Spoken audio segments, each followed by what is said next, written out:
Salut, c'est Mathieu de Ludovox et on est sur le troisième jour de la GenCon sur le stand de Foxtrot Games avec Aric. Hi Aric. Hey, how you doing, sir? I'm fine, thanks. Good. How are you? Pretty good, pretty good. It's GenCon day 3. It has to be good. Well, my voice doesn't say it's good, but I think your voice is doing fine. Mine's suffering a little bit too when you're demoing all day. Of course, you're talking. But hey, this is what we do, right? This is what we do. So we're here with Gravwell, which is a space game, yes. Probably. It is. It is a space game. It's a race game, and you're trying to get out of a singularity with the other players to the warp gate, and basically trying not to be a derelict floating in space out of gas at the end. We want to do the FTL jump. Yes, absolutely. We've got to do the FTL. Fire it up. Let's get out of here. So, how does it work? So, we probably can lose if we stay in a singularity, but that's not the point of the game. That's right. You don't want to stay in singularity. You don't want to lose. So, Gravwell is all about how your ship is manipulated by gravity and the cards you play. So, there's 3 types of cards for Gravwell. You've got for movement. The first type, the yellow type right here, will move you towards a source of gravity. So, if I'm the red player right here, I would move towards the yellow player 2 spots. Not a problem. If I play a repulsor, a purple card, you'd move away from the closest source of gravity, which is not good if I'm the yellow player, but if I'm the red player, it moves me forward. Awesome. Now you've got tractor beams. Who doesn't like to grab the Millennium Falcon, pull it in the Death Star, and throw stormtroopers at it? So, if I'm the black player and I play that, I bring everything closer to me, and the ships will move all over the board.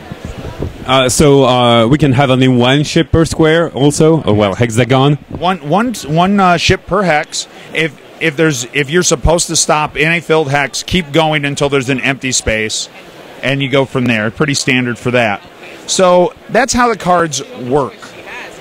So how do they trigger? Well, if 3 players are playing the game, they would all simultaneously put a card down. They would all reveal at the same time, and then we trigger them alphabetically. So in alphabetical order, which is great. Luckily, the designers were smart. They put a little code down on here so you don't have to sing the alphabet song every time you play it, which is a great thing. So you've got that, and that also tells you how many cards there are. There's 27 total cards. It tells you how many repulsors, tractor beams, and normal cards are on there. So for that little higher end gamer, you can count cards. You can get to that point, but it's still really great for casual players. Now, on top of that, how do we get the cards? We draft them. Oh, nice. Yes, absolutely, a little bit of draft. So if there's 3 players, you would make 9 piles of cards, 3 times the number of players that are playing. And then another stack on top. You do that, then from the youngest player on the first turn, the youngest player around starts the draft clockwise until they're all gone. You then have 6 cards in your hand. Once per turn, you play a card, you resolve it, and then you move on to the next. Now, because things are alphabetical, your plans may not work out the way you expected them to. You have the emergency stop card. Once per handful of cards, you can tell Mr. Sulu, I'm not going there. Don't beam me up. Yeah, don't beam me up, Scotty. I'm staying right here. You stop, discard your card, and then everybody else has to deal with it. And hopefully you're in a better position next turn to do more stuff. So, and then in a 3 to 4 player game, it'll go to 6 rounds. And then if no one wins by the end of 6 rounds, the person closest to the front, of course, is the winner. But in a 3 to 4 player game, I've almost never seen it do that. Turn 3 to 5, somebody gets out the door, and they're good to go.